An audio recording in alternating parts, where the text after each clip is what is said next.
Jual satu. พายุนะครับตรงนั้นพายุกำลังมาถ่ายคลิปก่อน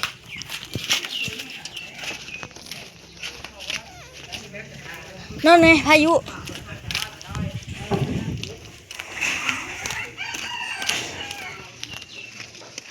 มาหาใครอ่ะ